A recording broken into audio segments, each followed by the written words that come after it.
So what was Fastlane exactly? It was the most emotionally draining and mentally draining episode, and not for any good reason. Right.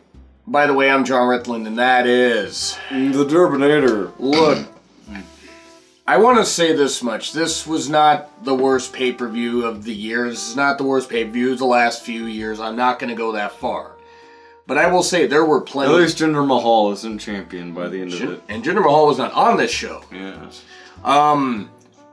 There were some great heights that it hit, match quality-wise. Yeah. But there were some really monumentally stupid decisions that took the crowd out of this thing. Correct. And this we will get into those. We will. Pre-show, by the way, you had Coach, Beth, and Sam and Otunga on there.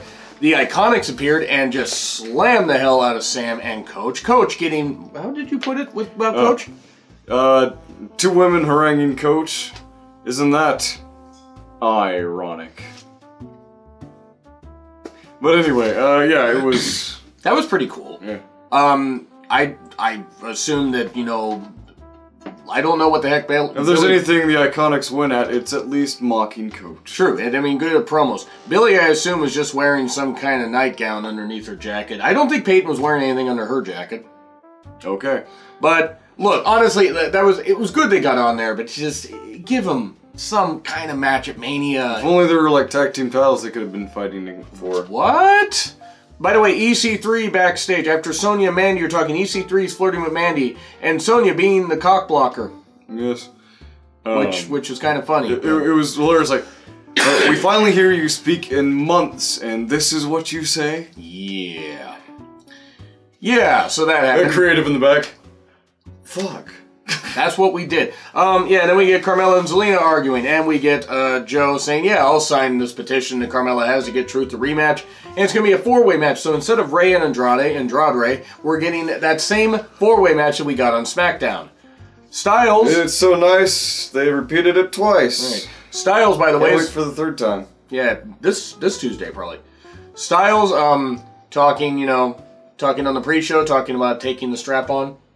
Right. Which, means there's something wrong with the gay community there, Styles.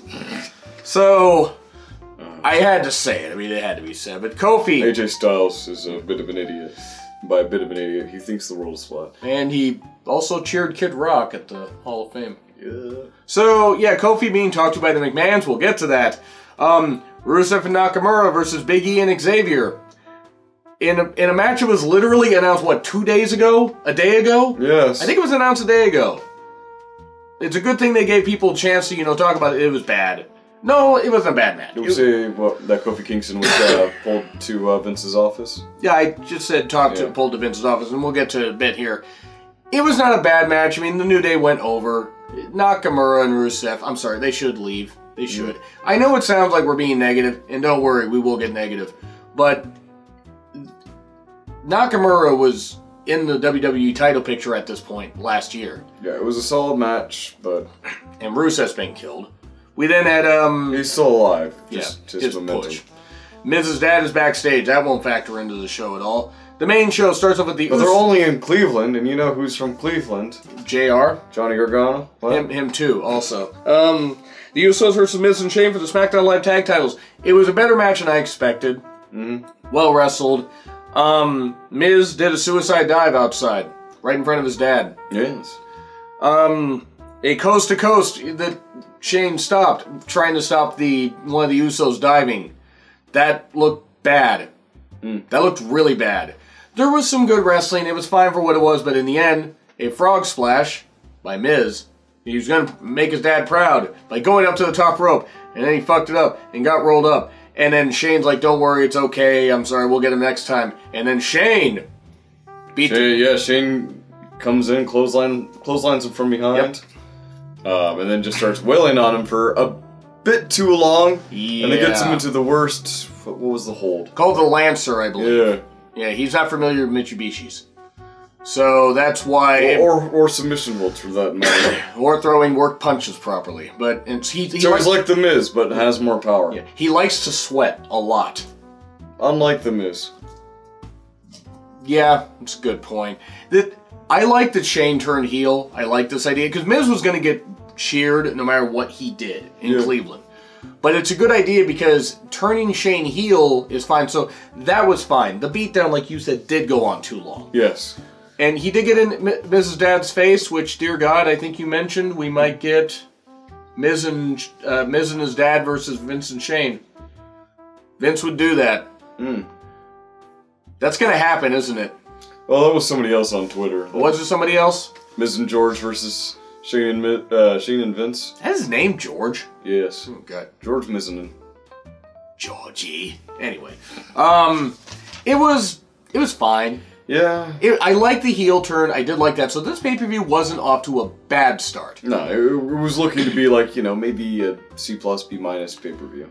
Well, I mean, after a bit, but Elias, slamming everybody, including The Miz, but he says at one point, if that's what your dad looks like, you're not going to age well. That was a good line. Elias appeared 3 times during this show. Yeah. For some reason. You can't... It's a better way to recap the pay-per-view. That's true. You can't book him in a match, but you can book him here. Yes. But then we get Mandy versus Asuka for the women's title, and oh dear! It was a little sloppy. A lot of slopple. Not as sloppy as another women's match. But the ending was pretty good. I will say this, Mandy did show some flashes of actually being pretty good, but when she botched... That delayed suplex. That delayed suplex was impressive, but the octopus... She's got potential. And that's more than what I can say about some women on the roster. I'll agree there, but it's just, my thing is, this felt very throwaway like Ruby and Charlotte. Give her another year or two of some hard work and you can pull a lot out of her. And stop having Corey... talent-wise. Yes. John. I don't find Mandy attractive. Why the hell would that matter? I thought you were going to make a joke. I mean, I could have. Corey wouldn't want to pull out of her, judging by the way he talks about her. What? Am I wrong? No. Right. Mandy did... What she did well was great. Yeah. What she did bad... And look, botches are gonna happen. Yep. The problem is you had to have Asuka win, and the way they did this was Sonya kept interfering and then got the apron skirt up and is digging around for stuff, and then Mandy trips on the apron. She pulls out Charlotte's old friend Ken. Dough stick. And Mandy goes to run the ropes and trips on the, kind of trips on the apron skirt. Yeah, that was pulled up. And then Asuka... Which, as we know, is the slippiest part of the ring. It is. Almost as slippy as, Star Fox character. Right. Let's go... But let's go... not bring up that toad shell. Yeah. Well, then we get a kick. Right, I got what you were saying. That kick to the face, though, that was impressive by Asuka. Yes. And... Mandy took quite the brunt of that. She did, and I will give her credit for that.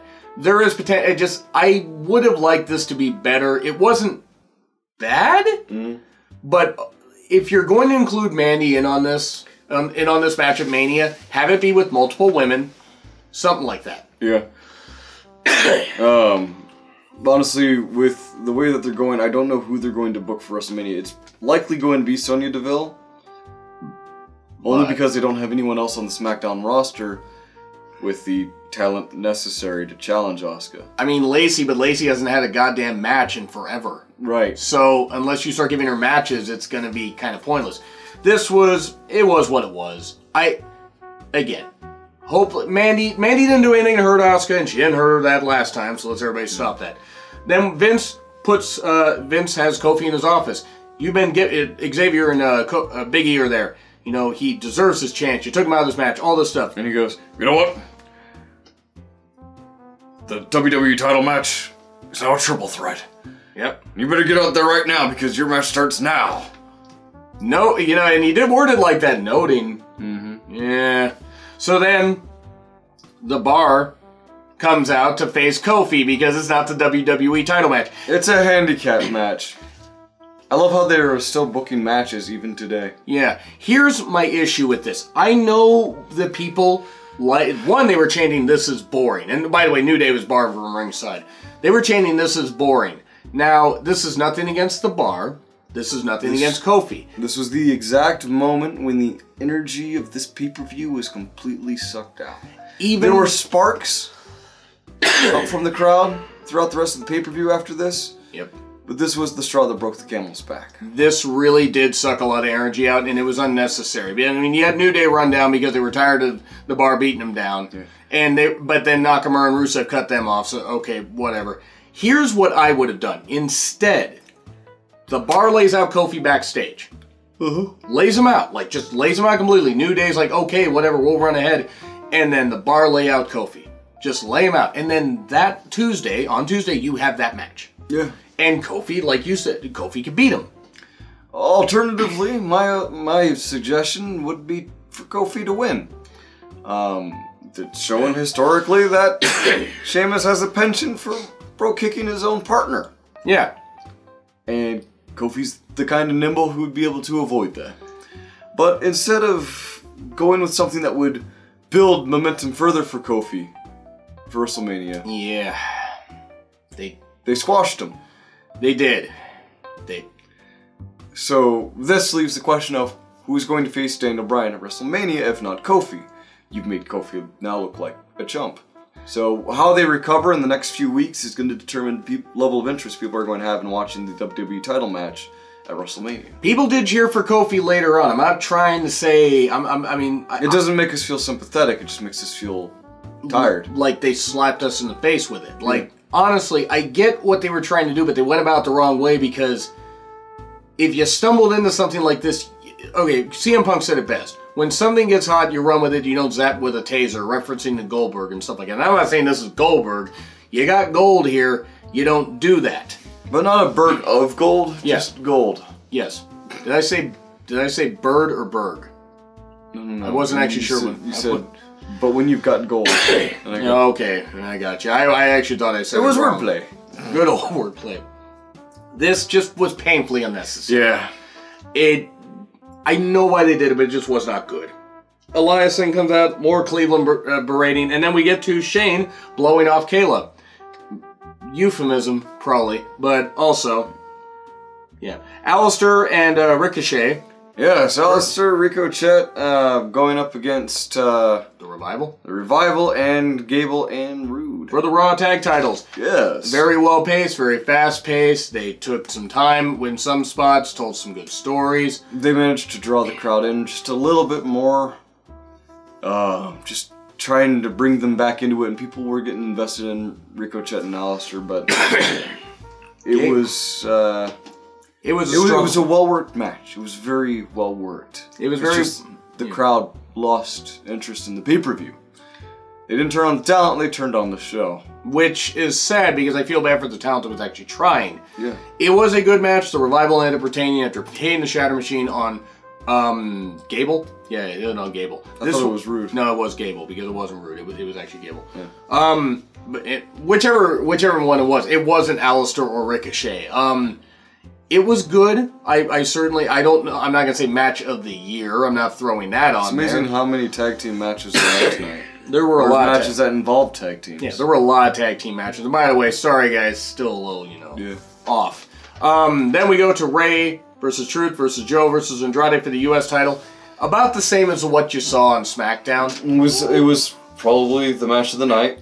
It was damn close, if not match of the night. This and actually the triple threat tag team match might have been pretty close. Yeah. Very, very well worked. All the finishes. Yeah, and Samoa Joe surviving them. Yeah. And catching Rey Mysterio in the Coquina Clutch. And making Rey pass out in like 10 seconds. Did he pass out or tap out? He passed out. Oh, he passed out. Okay. That was, that you shouldn't assault children like that, Joe. Come on. I mean, Ray this is my taller than me son Dominic. Might be. He might actually be. Anyway, moving on. I think Ray might be. But Joe wins. It was a good match, though. And then we get to one of the worst matches of the year for the women's tag titles: Sasha, Bayley, Nia, and Tamina. Bayley was the only one that looked good in here. I mean, Tamina was trying, but Tamina is not good. Sasha and Nia were botching so goddamn much. What was it? When was it Bayley that went over, or that got sent over? Tamina caught by Nia, and Nia slipped. I think it was. And botched that Samoan drop. Yeah. Nia's terrible. She is. She is really fucking bad, and I'm not... She's bad. She's bad. You know it. Come on. It kind of goes back to the joke that we made about Ray. Anyway, moving on. So, this is just bad. This is not the way you establish a new women's tag team division. This is not against Nia and Tamina. And even Sasha was off her game or something. I don't know, maybe her weave was telling her to do other moves or something like that. But just when maybe she's having issues working with someone who doesn't know how to work very well. Nia or Tamina? Yes. Yeah. It just wasn't very good. It really. And I'm sorry if I'm not as enthusiastic as I usually am. This pay-per-view, I just couldn't really connect to after that Kofi Kingston match. We have 28 days till Mania as we're recording this video, and I can't really... Look, the hype for Mania may get better. They may turn it on Raw. They may turn it on SmackDown. I can't care to know. I'm going to be... You know what? I'm more excited for the MSG show. Anyway, moving back. Right. Bayley ends up pinning Tamina. Cool. Okay. Then... Well, that's good. They retained. Right. The best thing. That's the best outcome of this situation. And then we had the heels beat down Bayley and Sasha for some reason. Yeah. And then they beat down Beth Phoenix, who was out there and stuff like that. And then they beat down Nia. Or not Nia. Natalia. Natalia runs down. Natalia. Yes. Natalia. No. Natty runs down there because Divas of Doom, back when her and Beth were a team. So, okay, I guess it's a match of Mania, or we're getting all these teams possibly in a triple threat. Throw Trish in there, throw Lita in there, get a gauntlet match. Maybe instead of having the Women's Battle Royal, you have a gauntlet match. Yeah, that way that trophy is not used. That Vulva trophy. Yeah. And don't call it the Fabulous Moolah Battle Royal. It's like saying the Sunny Open Invitational, because she was always open for business, a goddamn slut. Anyway, that just not good. Yeah. It just wasn't. I mean, and again, Sasha and Nia were the ones that were botching the most here. So then we get Brian Owens and Mustafa Ali is in the triple threat. God, the sacrificial lamb. Ali got booed in the beginning. Because they wanted Kofi Kingston. They did. And the crowd... They put him in the death knell spot there. The crowd cheered. They booed pretty much everybody. I mean, Brian was supposed to. They mostly booed the pay-per-view in general. Yeah. They, chanted, I want Kofi, blah, blah, blah. Kofi. The crowd cheered for Kofi a lot. Ali took a lot of bumps like a champ. They somewhat got the crowd back into the match. Yeah, Ali had a lot of really great spots at Spanish Fly off the top turnbuckle. Kevin Owens nearly braining himself on the announcer's table. That one spot where Brian drop kicks Ali and he goes into the barricade. Yeah. That was insane. It was good stuff. There were some boring chants though, and see, Vince, this is what happens when you annoy your fan base. It had nothing to do with the talent. It had everything to do with the feeling that they gave the crowd of they didn't care. And here's the thing, I wasn't even for adding Kofi to the match. Yeah. Just do the beatdown thing, and then, I mean, sure, you might get the crowd annoyed, but it wouldn't be as bad as having him out in the ring. But then we had a 450 onto the apron, which, as we know, is the hardest part of the ring. And Rowan, besides that shirt that he was wearing of that really, really cool band, he should not be in the ring at all. He should not I know he was only interfering, but he's not good in the ring at all. Ali got pinned. Yep. Which I figured. We pretty much both called that. Yeah. It's going to lead to a fatal four-way, perhaps. Maybe Owens gets slotted back in there because he didn't get pinned. We're going to have a four-way at WrestleMania. For the WWE title? Oof. Why not? Because it should feel like a bigger event. It should. Two individuals. It should. But it's not going to. It's going to be like WrestleMania 2000. Oh, man. This pay-per-view. Rowan beat down Ali afterwards briefly. Yeah, Brian won though. He retained his title. I know, this pay-per-view. Becky versus Charlotte. If Becky wins, she's back in the Mania match. And then after some work on... Man, I hope someone picks up that phone because I fucking called it. You did. Wait, Becky winning or Ronda interfering? Both. Right. Yeah, Becky runs in Becky hobbled in, but Ronda ran down after some basic action. Yeah. And Ronda punches Becky. Just once. Just enough. Hangs back on the rope for the ref to DQ Charlotte. And there we go. Charles Robinson actually called a loss for a Flair. I'm amazed. So, Becky wins by DQ. We get a triple threat. I mean, whatever. It's a little Nate. I really don't want to think about that, Chris. Cool. You just... Stop thinking about it. God damn it, Chris. Why are you still thinking about it? Those Nate with a little itch. Anyway, but yeah, Becky's back in there, and she got the shot. Oh, way to go around your ankle to reach your elbow. Yeah. This is so much of a runaround to just get to where they could. They should have just had Charlotte and Becky win the Rumble, co-win the Rumble. Because then you wouldn't need to do any of this. There's a way to build, and there's a way not to. I understand what they were attempting. They were attempting to maintain the momentum for Becky Lynch going into WrestleMania. But there may be some people out there that, you know, isn't as keen as they once were on the whole event. Yeah. You can't overdo it, or otherwise you're going to make it worse. I mean, I see what they're doing. I'm still interested to see the match, even if it's now a triple threat. But they can't have every title match now be a multi-man match. I mean, except for the tag titles, because Phil. Yeah. They will. No, they're going to make almost every match a multi-man match. Right. I mean, tag titles are multi-man matches on their very name. Yes, I know, but it's just, goddamn it, Chris. They're going to make every other match, though, besides the tag titles. They're going to make every match probably, like, you know, a bunch of people, which, whatever.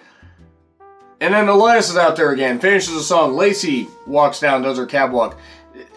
Lacey has a really good job because she doesn't have to wrestle on pay-per-view or TV. But hey, she's getting featured, which means she is paid. And then, no, that's good. That's good for her. But money. And dollar. And then Shane, you know, sweats again. But then we had Elias wondering what happened, and then Orton came. From out of nowhere. Yes, all over Elias's back. But wait, I think I might have misinterpreted that. He hit him with an RKO. And then Styles, who apparently just materialized out of thin air. When the earth is flat, anything is possible. That's true. You know what? That's what it was. He was just on the disc and just rotated it. There we go. Gross. But then hits Phenomenal Forum. There's our Mania match. No, seriously, that's what it's going to be. But then the Magic community. You imagine if he played Magic. The Shield versus Drew, Lashley, and Corbin. Yeah, that'd be bad. That was a good match. It was a good match. It was the last time ever, like once in a lifetime, you fuckers lied to us. It was all over the place. It was all the necessary spots. The dive off the balcony by Rollins. The stuff with heat spots. Dean getting beat down. Rollins getting beat down. Reigns getting in his spots. Getting his you know, stuff back on Corbin, who's made fun of his leukemia and stuff like that. If you're one of those fuckers that's watching this making fun of his leukemia or saying it's fake, you get the fuck out of here. Yeah. We had some great moments of them outside near the kickoff panel. Yeah, where Rollins did the dive. Beware sharp metal triangle. Yes. Lashley's head? It's not a triangle. Not by any measure of the imagination, John. Yes, I know that. But there were some good spots. You did have the Shield do the triple powerbomb through the Spanish announce table. Yeah. So now where are they going to climb over? But that was what? Well, the barricade was behind them. It's not tall enough. Anyway. Could be at least 3 times bigger than this. Zoolander, goddamn. Trumper. Zoolander was smarter. The Shield ends up, you know, doing the triple powerbomb in the ring. So Drew's momentum, by the way, is completely crushed. I know he didn't take the pin. He is completely crushed now. But they made the right decision in having Baron take the pin. Yes, 100%. So the Shield wins. The crowd with the big ol' hoorah with them. That was cool. They did it twice. They did it for the one through the announcer's table and this. I'm going to be generous here because even with the shit, even with the mound of shit that they had and the unnecessariness of this pay-per-view, and that's not a word, C+. I'm going C+. I'm going D+. Okay. I was disappointed. I really don't... Heavily. Yeah, there was so much that they could have done right with this pay-per-view. They had all of the potential in the world for this pay-per-view to be something great leading into WrestleMania to get the crowd enthusiastic about it. And they did not do that. They fucked it up. And we also had, you know, quite a few sloppy matches. We had some great wrestling, which is great. But storytelling. The storytelling at times was the whole good. package of things. Yeah. I was so drained by the end of this pay-per-view that I couldn't care about anything that was going on in the ring. And that's sad given the efforts they were trying to tell. I'm surprised Dean didn't turn on Roman. Unless they're going to go with Corbin versus Reigns at Mania.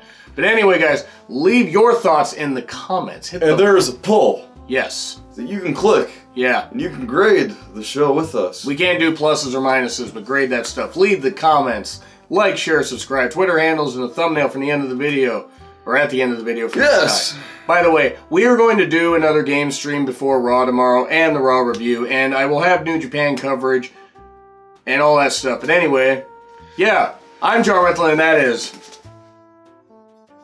I'm the Durbinator. And hello. Yeah, you know what? I'm really drained. We'll see you tomorrow. Bye.